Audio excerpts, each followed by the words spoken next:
Hello, good morning students. How are you? I hope all of you are fine. आपने आपका first chapter भी complete कर लिया होगा and you must be learning the question answers also. Now we are going to study the second chapter. Lesson 2 हम पढ़ने वाले हैं and the chapter is the making of the missile man. I hope missile man को हम सभी जानते हैं, आप भी जानते होंगे. Yes, APJ Abdul Kalam is known to be the missile man of our country. वो हमारी कंट्री के प्रेसिडेंट भी रहे हैं. He was the 11th president of our country. Okay, so we will read him in this chapter. वो एक middle class family से हमारी सबसे बड़ी post of our country that is the president, वहाँ तक कैसे पहुँचे we will study. So the name of the chapter is the making of missile man. Missile man का निर्माण, वो कैसे मिसाइल मैन बने, that is we are going to study in this lesson. So let's start our chapter. Have you heard about the missile man who has put our country on the map of scientific nation in the world. तो आपने क्या कभी नाम सुना है missile man का, जो हमारी कंट्री को वर्ल्ड के साइंटिफिक मैप, साइंटिफिक वैज्ञानिक जो कंसर्न था उसमें उन्होंने हमारे देश का नाम रोशन किया. Yes, he is none other than the 11th president of India Abul Pakir Jainulabdeen Abdul Kalam. तो वो कौन है? वो APJ अब्दुल कलाम हैं, जो कि हमारे कंट्री के 11th प्रेसिडेंट भी थे. और उनका फुल नेम जो है वो क्या है? अबुल पाकिर जैनुलाब्दीन अब्दुल कलाम, और शॉर्ट में हम उन्हें APJ अब्दुल कलाम कहते हैं. Okay, so he comes from a middle class family but by virtue. So the virtue here is good. Okay, so अपनी वर्च्यू और डिटर्मिनेशन. डिटर्मिनेशन मीन्स दृढ़ निश्चय. तो अपनी वर्च्यूज़, हार्डवर्क और डिटर्मिनेशन, अपने गुणों के कारण जो कि क्या थे? हार्डवर्क मीन्स मेहनत करना और डिटर्मिनेशन मीन्स दृढ़ निश्चयी रहना. He rose to the highest office of our country. वो हमारे देश की सबसे बड़ी पोस्ट तक पहुँचे. His father was a poor man. From him, Abdul Kalam learned to respect all religions. उनके फादर एक पुअर मैन थे के, और उनसे क्या सीखा था अब्दुल कलाम ने? To respect all religions. Religions means धर्म. ओके, तो उन्होंने सीखा था कि हमें सब धर्मों की रिस्पेक्ट करनी चाहिए, आदर करना चाहिए. तो रिस्पेक्ट इज आदर. He read not only the holy Quran but also the Gita. उन्होंने न सिर्फ कुरान पढ़ी, जो उनका धार्मिक ग्रंथ था. कम्युनिटीज़ के धार्मिक ग्रंथ होते हैं. सो मुस्लिम कम्युनिटी का धार्मिक ग्रंथ कुरान, हिंदू कम्युनिटी का जो है वो Gita, Ramayana and others. But जो लोग कम्युनल हार्मनी रखते हैं वो सारे धर्म ग्रंथों को बराबर से रिस्पेक्ट करते हैं, उन्हें पढ़ते भी हैं. तो सेम वॉज विद हिम. उन्होंने होली कुरान भी पढ़ी और गीता भी उन्होंने स्टडी की. His family made its living by ferrying pilgrims between Dhanushkodi and Rameswaram in Tamil Nadu. Okay, तो उनकी फैमिली का काम क्या था? मेड इट्स लिविंग मीन्स जीवन यापन करना. तो उनकी फैमिली का जो बिजनेस था वो था फेरिंग पिलग्रिम्स. पिलग्रिम्स मीन्स तीर्थयात्री एंड फेरिंग मीन्स एक तट से दूसरे तट तक ले जाना नाव से. ओके, तो उनका काम था कि वो नाव से तीर्थयात्रियों को धनुषकोडी से किधर ले जाते थे? रामेश्वरम तक. Destroyed their boat.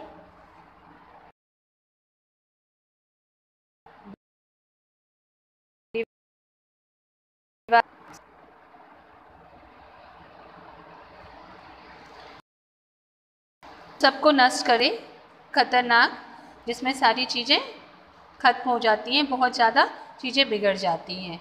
ओके, सो ऐसे ही एक साइक्लोन में उनकी बोट डिस्ट्रॉय हो गई। Okay, and as a result the family lost its only source of livelihood। और इस तरह से उनके जीवन यापन का जो मेन सोर्स था, साधन था, वो खत्म हो गया, क्योंकि उनकी लाइवलीहुड क्या थी? पिलग्रिम्स को फेरी करना एक जगह से दूसरी जगह पर। Okay, now the second paragraph, Abdul Kalam had face a lot of difficulties in pursuing his studies. So the word pursue रखना, द वर्ड परस्यू मीन्स जारी रखना। अपनी स्टडीज़ को परस्यू करने में बहुत परेशानियां हुई। In order to help his family through the crisis, Kalam collected tamarind seeds and sold them to a shop. तो जब उनकी फैमिली की लाइवलीहुड का सोर्स ख़त्म हो गया, तो ऐसे क्राइसिस के समय पर, क्राइसिस मीन्स आपदा, आपदा कोई बड़ी परेशानी, उन्होंने क्या किया? Tamarind seeds, tamarind means what is the meaning of tamarind? इमली, इमलियाँ इकट्ठा की, and sold them to a shop, उन्हें बेचा। For this he was paid a lordly sum of about 6 paisa and 1 आना। और उन्होंने जब ये काम किया तो उनको कितना अमाउंट मिला? 6 पैसा 1 आना।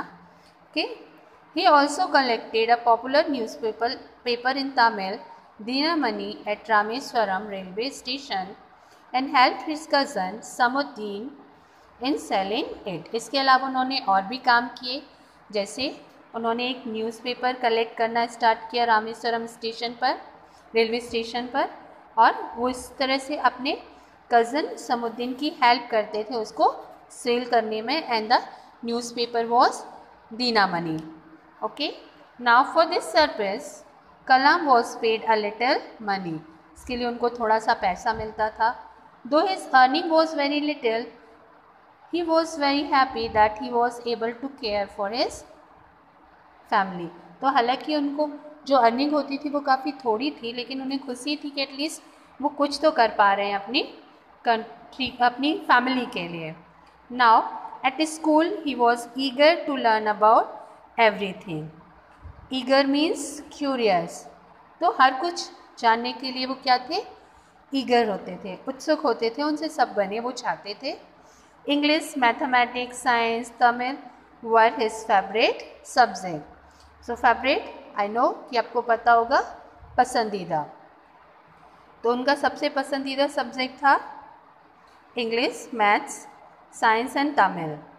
ही has written many poems in Tamil as well as in English. उन्होंने तमिल में भी कुछ पोएम्स लिखे, साथ ही साथ इंग्लिश में भी लिखे। Okay, he used to spend his time on beach, whenever he saw a bird flying he also wish to fly like it. Beach, beach means समुद्र का किनारा, जहाँ पर काफ़ी सारी सैंड हो। तो वो उन्हें सबसे अच्छा काम क्या लगता था? When ever he was free, उनकी हैबिट थी कि वो अपना टाइम बीच पर जाकर स्पेंड करते थे, और वहाँ जब भी उनको कोई बर्ड फ्लाई करते उड़ते हुए नज़र आता था, ही थिंक कि काश मैं भी ऐसा उड़ सकूँ।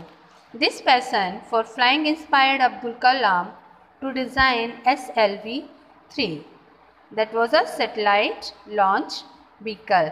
तो उनका जो ये पैसन था, पैसन मीन्स शौक, ओके, उड़ने का जो ये शौक था, इच्छा थी, उसने उन्हें इंस्पायर किया। इंस्पायर करना मीन्स प्रेरित करना, प्रेरित किया कि वो SLV-3 को डिज़ाइन करें, जो कि एक सैटेलाइट लॉन्च व्हीकल था। ही स्टडी टिल 10:30 PM डेली। वो रोज़ पढ़ते थे कब तक? 10:30 तक, रात में 10:30 तक वो स्टडी करते थे। There was no electricity in his house. उनके घर में इलेक्ट्रिसिटी तो थी नहीं, मीन्स लाइट वहाँ पर नहीं थी। Words of tear, VERGE, words.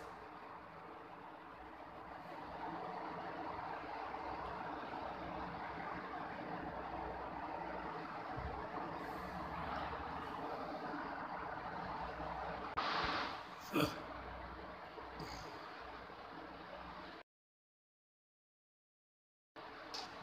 बाप रे, ग्रीन का मतलब भी नहीं।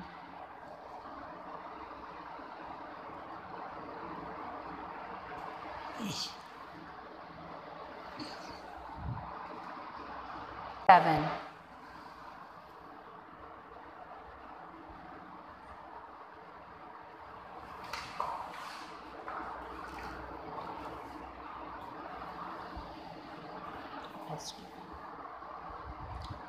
प्रदान करना।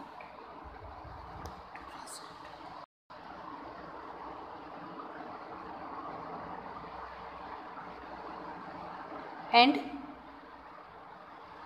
इन ईयर 1997 उन्हें Bharat Ratna bestow means the word bestow means to present, to give.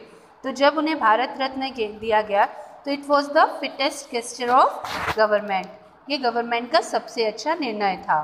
Okay, when he got this award he told the media that he still remembers Ramananda crying in the class when I changed to the rear row।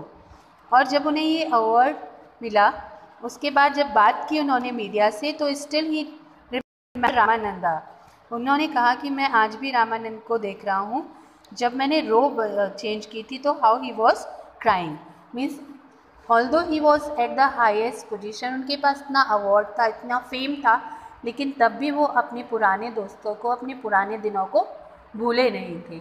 And this is the best virtue of respectable and honoured people.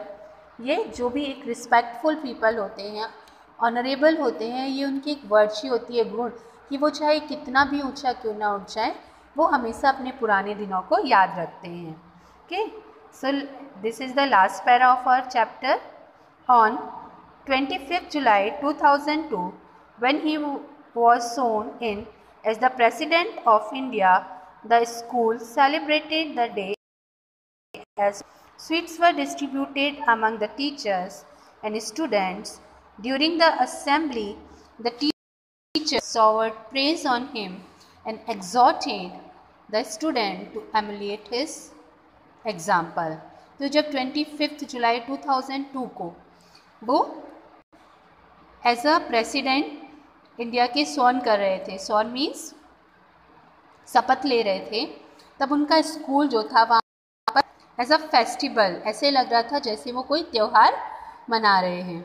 Okay, and वहाँ पर उनके teachers teachers and students सबके बीच में sweet distribute की गई। इसके अलावा जब असेंबली हुई तो वहाँ पर उनके टीचर्स ने जो है उनकी बहुत सारी प्रेज़ की, उनकी बहुत सारी प्रशंसा की, और साथ ही उन्होंने स्टूडेंट्स को एक्सहॉर्ट किया, उन्हें बताया कि आपको भी इनको फॉलो करना है, जो एग्ज़ाम्पल अब्दुल कलाम ने सेट किया है आपको भी उनके फुट स्टेप्स पर चलना है। तो आई थिंक आपको चैप्टर जो है वो समझ में आ गया होगा। Few difficult words are there, कुछ को मैंने आपको बताया है, ठीक है, और कुछ अदर वर्ड जो हैं वो आप खुद फाइंड आउट करेंगे एंड उनका मीनिंग भी आपको फाइंड आउट करना है। एंड इस चैप्टर के एक्सप्लेनेशन के बाद इन नेक्स्ट वीडियो हम ग्लॉसरीज़ को डिस्कस करेंगे, हालांकि मीनिंग मैंने आपको बता दिया है, एंड अदर एक्सरसाइजेज जो हैं वो आपको करवाई जाएंगी। Okay, have a nice day.